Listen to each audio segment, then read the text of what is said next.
Sa panahon ngayon, marami ang gustong magtayo ng negosyo, ngunit takot na malugi. Kung kaya't ang ilan sa mga may ipon ay nag-i-invest na lamang sa pagkakaroon ng property. Sa kasalukuyan, bukod sa parami ng parami ang nagbibigay ng interes sa pag-i-invest ng mga property, pabata na rin ang mga ito. Pero nasa tamang daan ba ang kanilang pag-i-invest? Sigurado ba sila na tama ang kanilang ginagawa? Alamin natin ang mga do's and don'ts ng pag-i-invest sa Pilipinas sa pamamagitan ng masasabi nating guru pagdating sa property investments.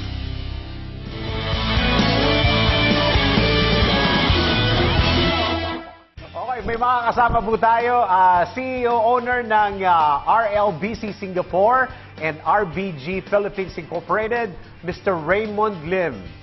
Hi. Hi! How are you? I'm great. How are you?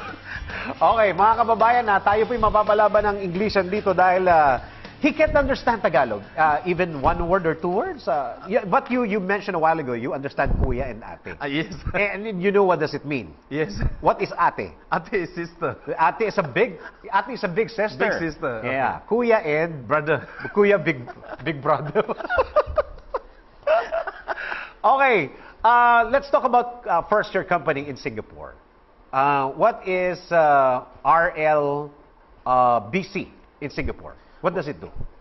We are a property investment company. Property investment company. Yes. We buy and sell properties. Mm-hmm. Yeah, and some of the properties that we have we'll keep, wait for appreciation, and we do rent it out and collect rental yields.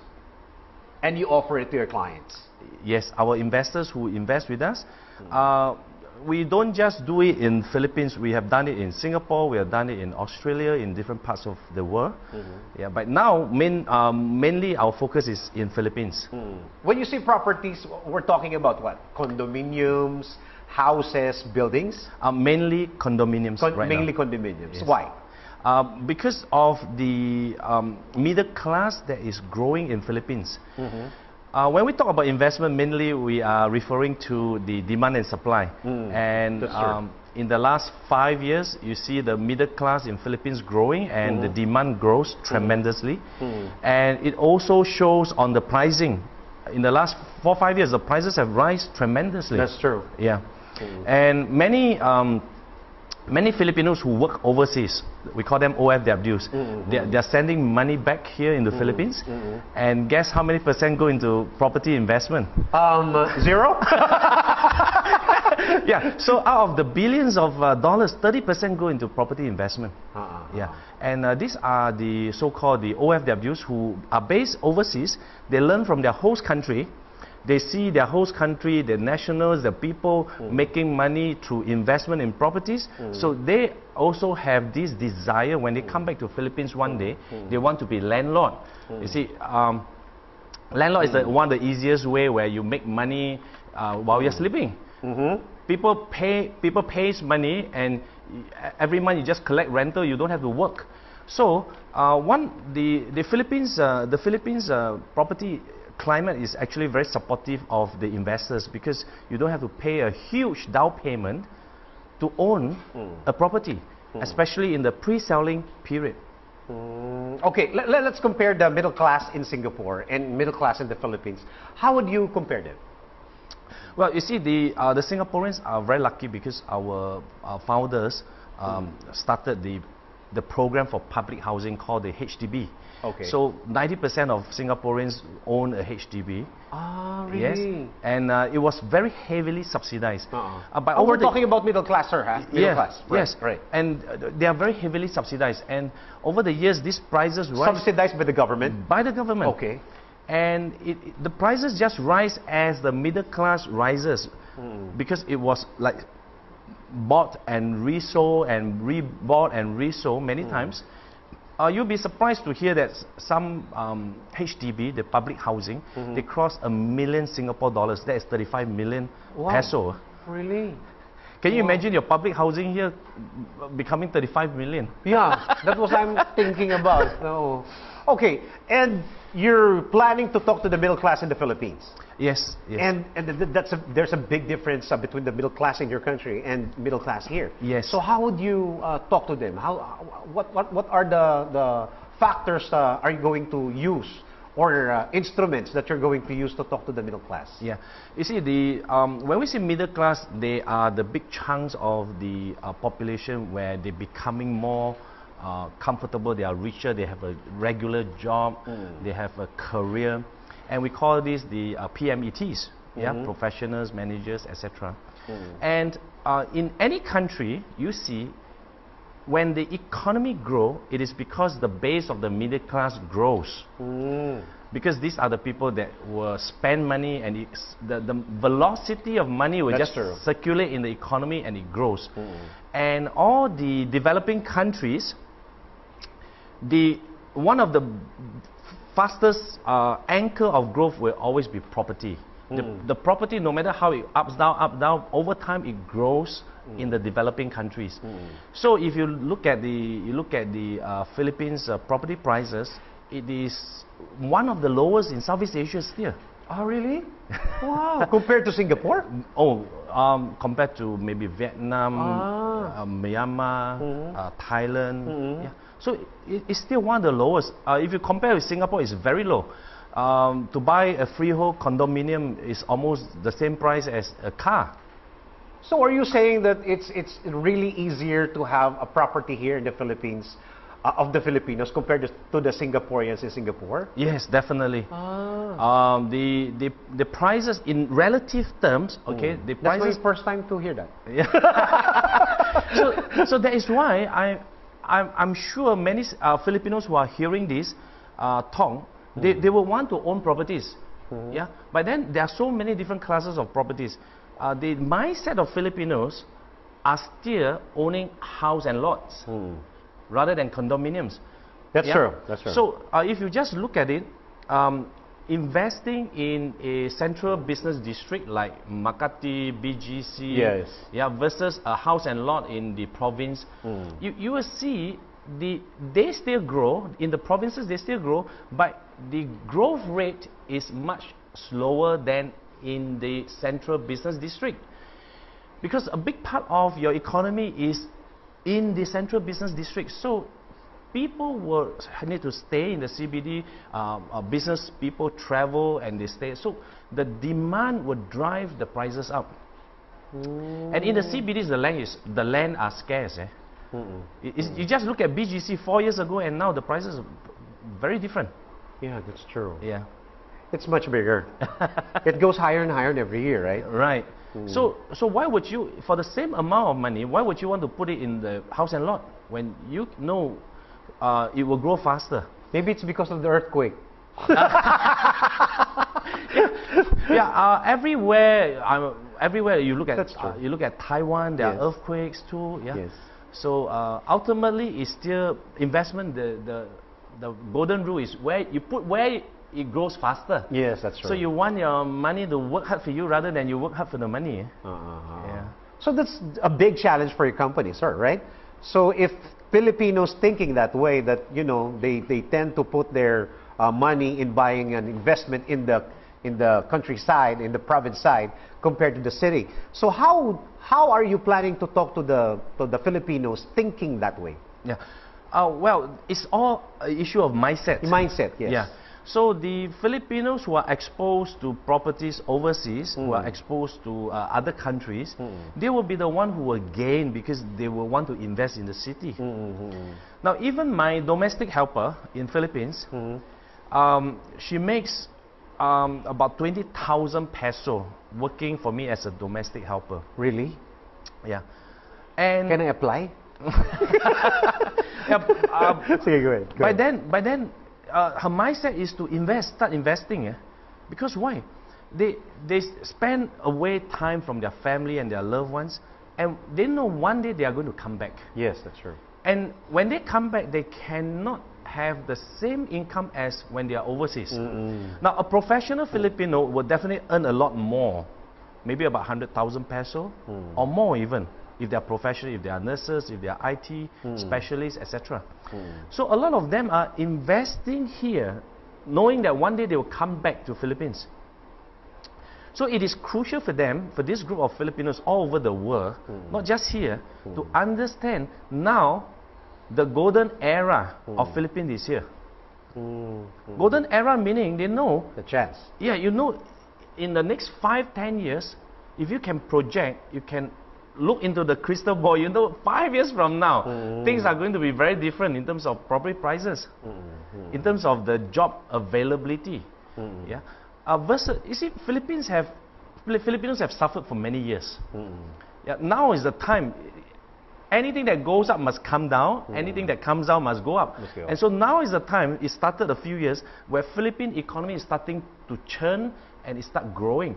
So a lot of Filipinos all over the world are actually coming back here.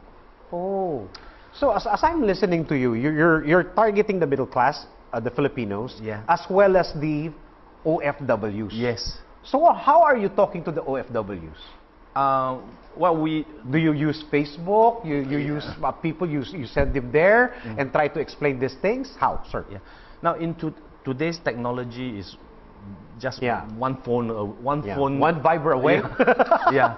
So it is very different now. The way of doing business is totally different from how we were doing 10 years ago. 10 years ago, people don't shop online. That's true. Today, in Singapore, we buy almost everything online. Why? Because of the traffic there? Do you have a problem with traffic there? Convenience. Also?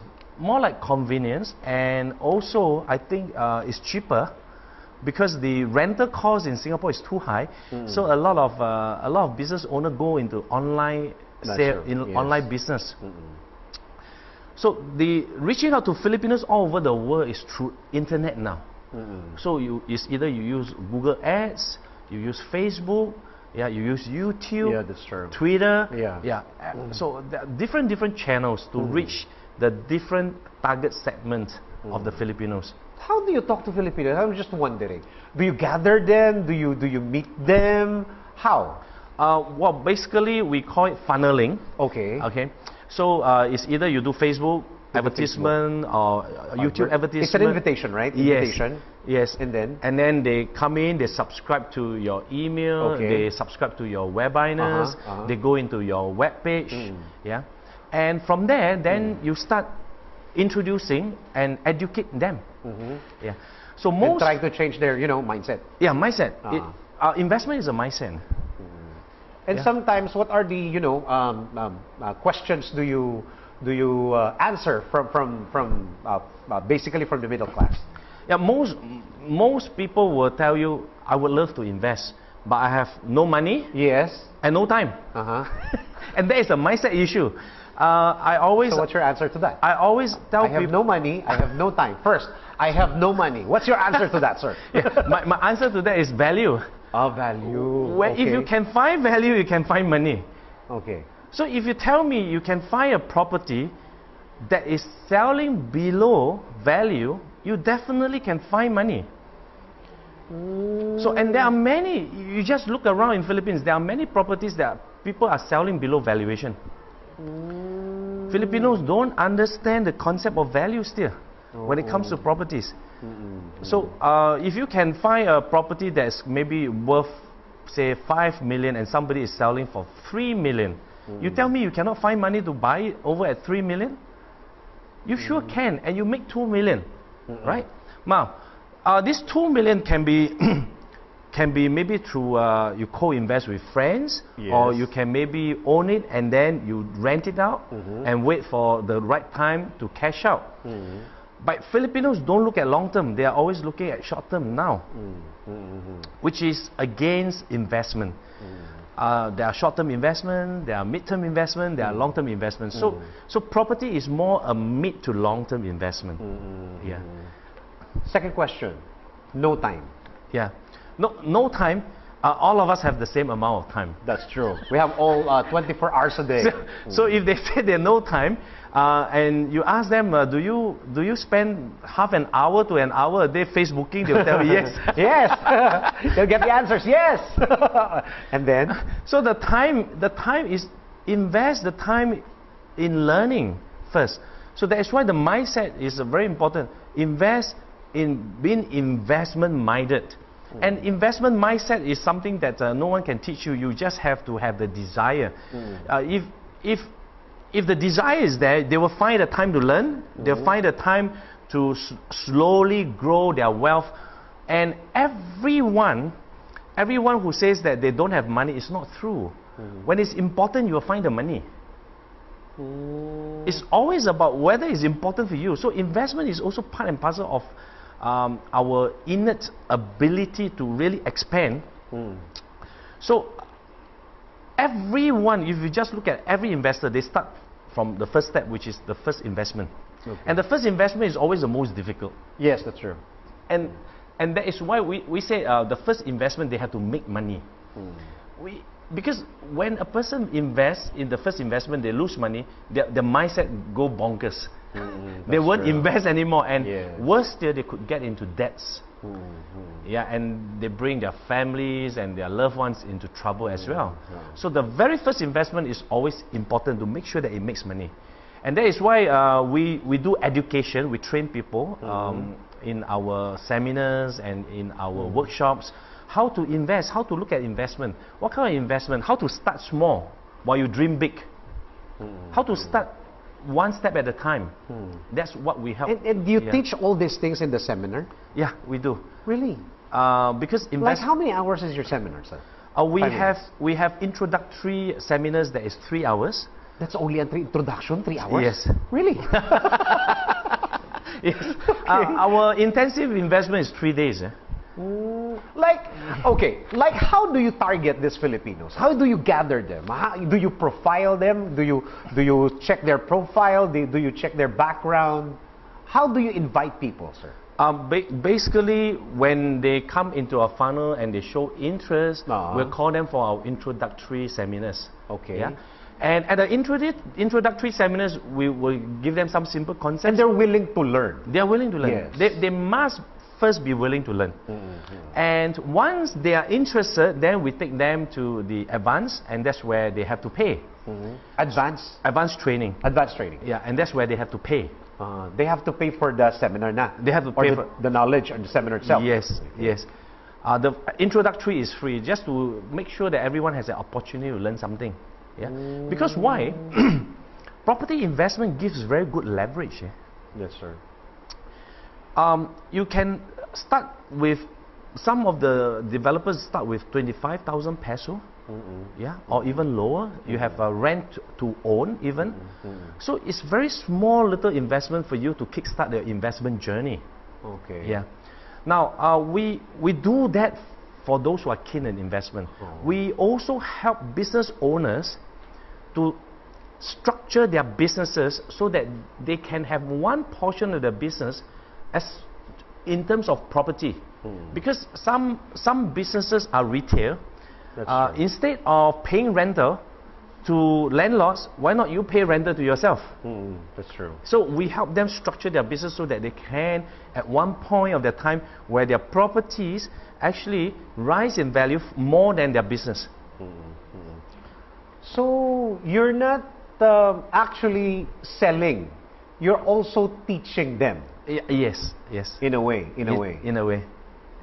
Yes. Okay. And for business owners, we also help the business owner to grow their business.